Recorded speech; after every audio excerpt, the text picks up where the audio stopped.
Tarababa Santaura Genda. Makorobobo Sonto Koribaba. Alléluia, alléluia, alléluia. Au nom de Jésus-Christ.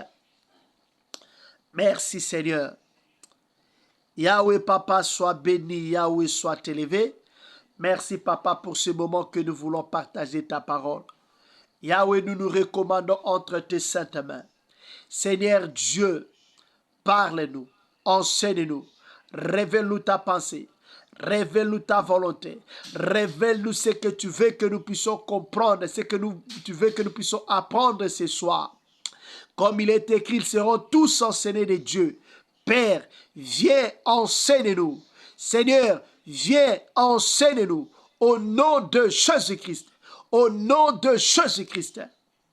Enseigne-nous ta parole, révèle-nous ta pensée et que les messages que nous allons écouter, que ces messages, que cette parole puisse produire des fruits dignes de la repentance en nous.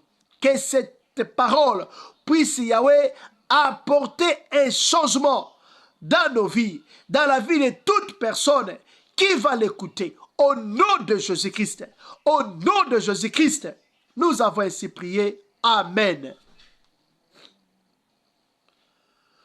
Nous allons partager la parole de Dieu. Nous avons commencé la fois passée à parler sur ce que Dieu nous demande. Nous avons dit que Dieu nous demande la crainte de Dieu. Aujourd'hui, nous allons parler maintenant pourquoi nous devons marcher dans la crainte de Dieu. Nous allons voir quelques raisons pour lesquelles nous devons apprendre à marcher dans la crainte de Dieu. Nous sommes dans le livre de Deutéronome, chapitre 10, versets 12 et 13. Après Deutéronome, nous allons lire Ecclésiaste. Ecclésiaste chapitre 12, versets 13 et 14. Les deux versets que nous allons lire. Je vais lire Deutéronome chapitre 10, versets 12 et 13.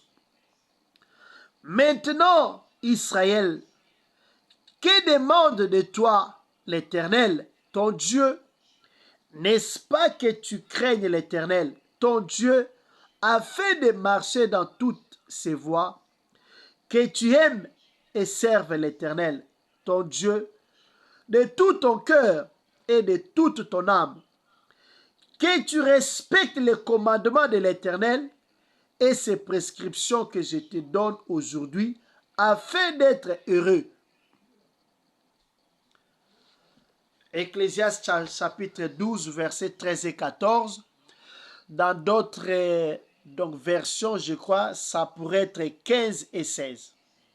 Donc, les deux derniers versets de Ecclésiaste, c'est là où nous sommes.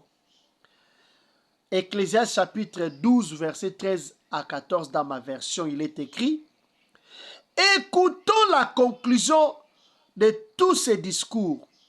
Crains Dieu et respecte ses commandements, car c'est ce que doit faire tout homme. En effet, Dieu amènera toute œuvre en jugement, et ce jugement portera sur tout ce qui est caché, que ça soit bon ou mauvais. Dans Deutéronome, on a vu que Dieu nous demande la crainte de Dieu. Et le livre de Deutéronome, ça nous relate la vie des enfants d'Israël lorsqu'ils étaient proches d'entrer dans la terre promise. Selon Deutéronome, chapitre 8, verset 2, nous pouvons dire que c'était à la 40e année de leur vie dans le désert. Donc, ils étaient proches d'entrer dans la terre promise. Dieu leur demandait de marcher dans la crainte de Dieu. Donc, si nous voulons aller au ciel, si nous voulons entrer dans la terre promise, si nous voulons vivre l'accomplissement des promesses de Dieu, nous devons marcher dans la crainte de Dieu. Nous allons voir un peu quelques raisons pour lesquelles nous devons marcher dans la crainte de Dieu. Selon Deutéronome chapitre 10, versets 12 et 13, que nous dit la Bible. Maintenant, Israël, que demande de toi l'Éternel, ton Dieu? N'est-ce pas que tu craignes l'Éternel, ton Dieu? On va maintenant voir les raisons pour lesquelles nous devons craindre Dieu. Afin de marcher dans toutes ses voies. Donc, afin de marcher dans toutes ses voies. Donc, nous voyons le but de marcher dans la crainte de Dieu. Donc, si nous voulons marcher dans toutes ces voies, nous devons marcher dans la crainte de Dieu. Donc, la crainte de Dieu va faire que nous puissions marcher dans toutes les voies de Dieu. Lorsque nous parlons dans toutes les voies de Dieu, c'est-à-dire, ça va nous aider de marcher là où Dieu veut que nous puissions marcher. De marcher comme Dieu veut que nous puissions marcher. Mais quand on n'a pas la crainte de Dieu, ça nous sera difficile de marcher dans les voies de Dieu. Pour marcher dans toutes les voies de Dieu, nous devons marcher dans la crainte de Dieu. Ça, c'est la première raison que nous voyons. On nous dit encore que tu aimes et serves l'Éternel. Donc, pour que nous puissions arriver à aimer Dieu, pour que nous puissions aller servir, nous devons marcher dans la crainte de Dieu. Si tu n'as pas la crainte de Dieu, comment tu peux aimer Dieu? La fois passée, on a dit que ceux qui craignent, ceux qui aiment Dieu, doivent les craindre. Ceux qui aiment Dieu, Dieu les appelle à marcher dans la crainte de Dieu. Tu ne peux pas dire j'aime Dieu et tu ne marches pas dans la crainte de Dieu. Lorsque tu aimes Dieu, tu vas marcher dans la crainte de Dieu. Lorsque tu marches dans la crainte de Dieu, ça va te permettre de servir Dieu.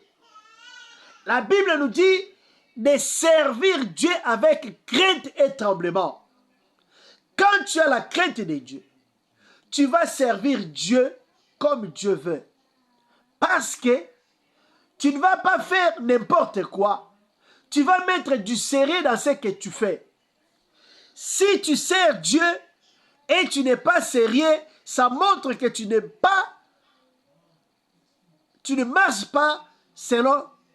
marches pas dans la crainte de Dieu. Une personne qui marche dans la crainte de Dieu, lorsqu'il sert Dieu, il fait l'œuvre de Dieu avec du sérieux. Il ne va pas jouer avec l'œuvre de Dieu. Il ne va pas être négligent. Une personne qui craint Dieu va servir Dieu avec du sérieux, pas de négligence. Une personne qui craint Dieu sera sérieuse lorsque il s'agit de l'œuvre de Dieu.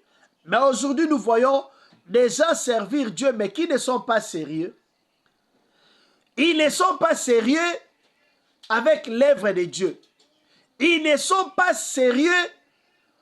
Comment est-ce que nous pouvons voir que cette personne n'est pas sérieux avec Dieu? Vous allez voir que quelqu'un qui prie, quelqu'un qui sert Dieu, mais qui vit encore dans les péchés. Là, tu n'es pas sérieux avec Dieu. Quelqu'un qui prie, quelqu'un qui sert Dieu, mais qui ne respecte pas les rendez-vous avec le Seigneur. Lorsqu'il est temps lorsqu'il est l'heure de la prière, il n'est pas sérieux. L'heure de la prière, au lieu de prier, il fait autre chose, elle fait autre chose. Ça montre qu'on n'est pas sérieux avec Dieu. Lorsqu'il est temps de prier, lorsqu'il est temps de faire l'œuvre de Dieu, on abandonne tout. On laisse tout pour se consacrer à Dieu. C'est ça qui va montrer que nous sommes sérieux avec Dieu. Et ce sérieux-là, c'est ce qui va pousser Dieu à nous utiliser, ce qui va pousser Dieu à faire de grandes choses avec nous. Tu veux faire de grandes choses avec le Seigneur, il faut être sérieux avec Dieu. Et pour être sérieux, il faut la crainte de Dieu. La crainte de Dieu va t'aider à être sérieux avec le Seigneur. On nous dit que tu aimes et serves l'Éternel, ton Dieu, de tout ton cœur, de toute ton âme. Donc, quand on est sérieux, on va aimer le Seigneur de tout son cœur, de toute son âme. Pourquoi encore nous devons marcher dans la crainte de Dieu? On nous dit que tu respectes les commandements de l'Éternel et ses principes et ses prescriptions que je te donne aujourd'hui. Donc la crainte de Dieu va faire que nous puissions respecter les commandements de l'Éternel. Aujourd'hui, les gens ne respectent pas la parole de Dieu, ne respectent pas le commandement de Dieu. Dieu peut même leur demander, fais ceci, fais cela, mais ils vont faire de leur manière. Ça montre, on n'a pas la crainte de Dieu. Nous croyons que Dieu est notre petit frère, Dieu est notre ami, Dieu est notre grand-père, Dieu est je ne sais qui pour nous. Dieu est celui que nous pouvons faire ou dire n'importe quoi. Lorsqu'on a la crainte de Dieu, on va apprendre à respecter la parole de Dieu. On va apprendre à respecter ce que Dieu nous demande. Autre chose, on nous dit, afin d'être heureux, si tu veux être heureux dans ta vie, si tu veux être heureuse dans ta vie, apprends à marcher dans la crainte de Dieu. Sans la crainte de Dieu, on ne sera jamais heureux. La Bible nous dit, l'ange de l'Éternel campe autour de ceux qui les craignent et les arrache au danger. Vous voyez que l'ange de l'Éternel sera à ton service quand tu vas marcher dans la crainte de Dieu. Comme l'ange de l'Éternel sera là pour te protéger, pour te garder, pour t'arracher des dangers. Aucun malheur ne va t'atteindre. Aucun malheur ne va t'atteindre parce que Dieu sera là pour te défendre. Dieu sera là pour te protéger. La crainte de Dieu fait que nous soyons heureux. Être heureux n'est pas question d'avoir de l'argent. Être heureux n'est pas synonyme d'avoir un bon mariage. Être heureux n'est pas synonyme de trouver une bonne femme ou un bon mari. Être heureux, c'est marcher dans la crainte de Dieu. La crainte de Dieu va te rendre heureux, heureuse. Lorsque nous lisons Ecclésiaste, chapitre 12, que nous dit la Bible, on nous dit, écoutons la fin, écoutons la conclusion de tous ces discours. Crains Dieu et respecte ses commandements. Nous voyons ici Salomon, le roi Salomon, un homme riche, un homme sage, avec tout ce qu'il avait comme bien, avec tout ce qu'il avait comme femme. La Bible nous dit, il avait 300 femmes et 700 concubines. Voyez un peu, hein? Un homme avec 300 femmes et 700 concubines. Donc, il avait les femmes de toutes sortes. Les Européens, les Asiatiques, les Africains, je ne sais pas. Vraiment. Donc, les femmes de beaucoup de nations. Ce n'était pas seulement des juifs, des femmes juives. Les femmes étrangères aussi. Et il avait même pris les princesses d'autres royaumes pour femmes. Malgré tout ce qu'il avait comme richesse, tout ce qu'il avait comme bien, tout ce qu'il avait comme sa sagesse, les livres d'Ecclésiaste, quand vous lisez cela, vous allez voir que il dit vanité de vanité, tout est vanité et poursuite du vent. C'est-à-dire, si vous cherchez les biens de ce monde, si vous cherchez les choses de ce monde, les richesses, les plaisirs de ce monde, c'est comme quelqu'un qui poursuit le vent. Lorsqu'on poursuit le vent, on ne va jamais attraper le vent. Le bonheur n'est pas dans les choses de ce monde. Le bonheur n'est pas dans ce que tu peux avoir. On va trouver le bonheur lorsqu'on marche dans la crainte de Dieu. On va trouver le bonheur lorsqu'on est en Jésus-Christ. Il dit, la fin du discours, nous devons craindre Dieu et respecter ses commandements. Donc tu peux avoir tout.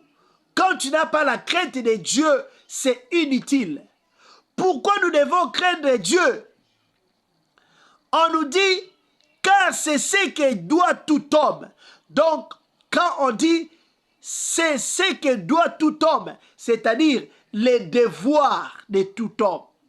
Notre devoir, mon devoir, ton devoir, les devoirs de tout le monde, de tout être humain, notre devoir, c'est de marcher dans la crainte de Dieu. Nous devons craindre Dieu. On ne peut pas jouer avec Dieu. On ne peut pas blaguer avec Dieu. On ne peut pas jouer avec les choses de Dieu.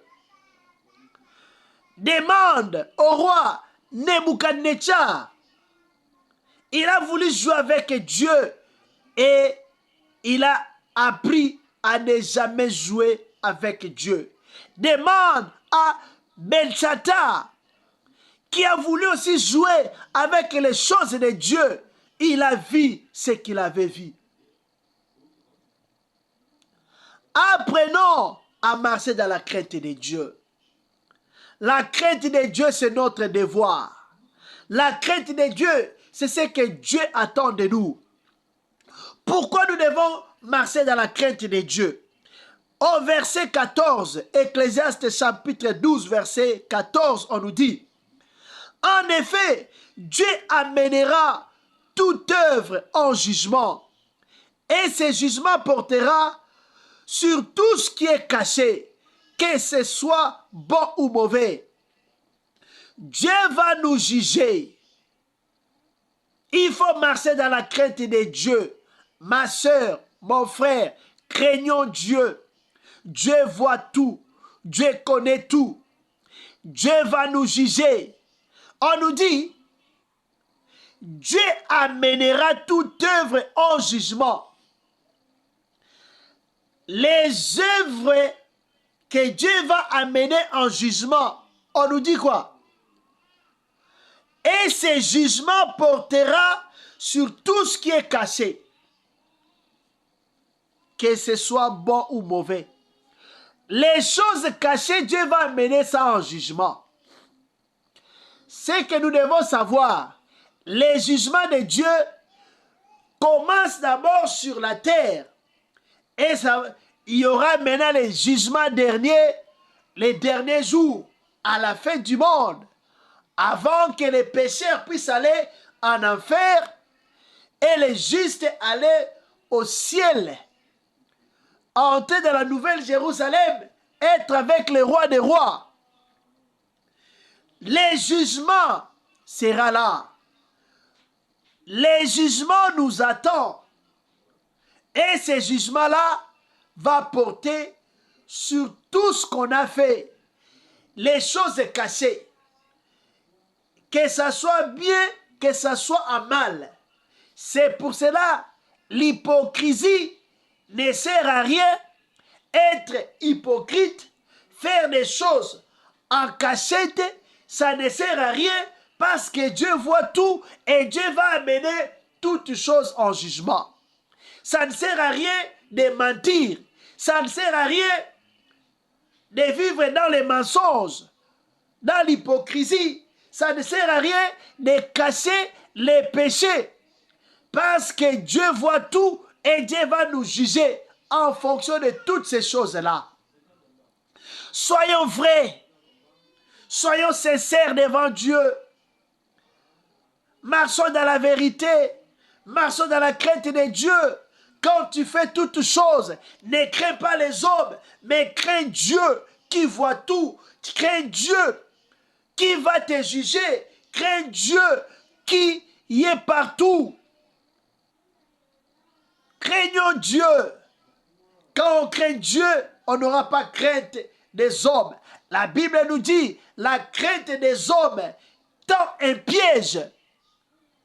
Quand tu as peur des gens, quand tu crains les hommes, tu t'étends à un piège et tu vas tomber dans ce piège-là. Mais quand tu crains Dieu, tu fais des choses non pour plaire aux hommes, mais tu vas faire des choses pour plaire à Dieu. Comme il est écrit, mieux vaut obéir à Dieu plutôt qu'obéir aux hommes. La crainte de Dieu, c'est notre devoir. La crainte de Dieu, c'est ce que nous devons faire. La crainte de Dieu, c'est l'objectif de notre vie. La crainte de Dieu, c'est ce que Dieu attend de nous. Marchons dans la crainte de Dieu, on ne sera jamais déçu. Marchons dans la crainte de Dieu, on ne sera jamais couvert de honte. Parce que lorsqu'on craint Dieu, lorsque tes œuvres qui sont secrètes, c'est que les hommes ne connaissent pas de toi, les bonnes choses, Dieu va faire que ces choses-là soient connues. Comme Mardochée, il avait fait une bonne œuvre.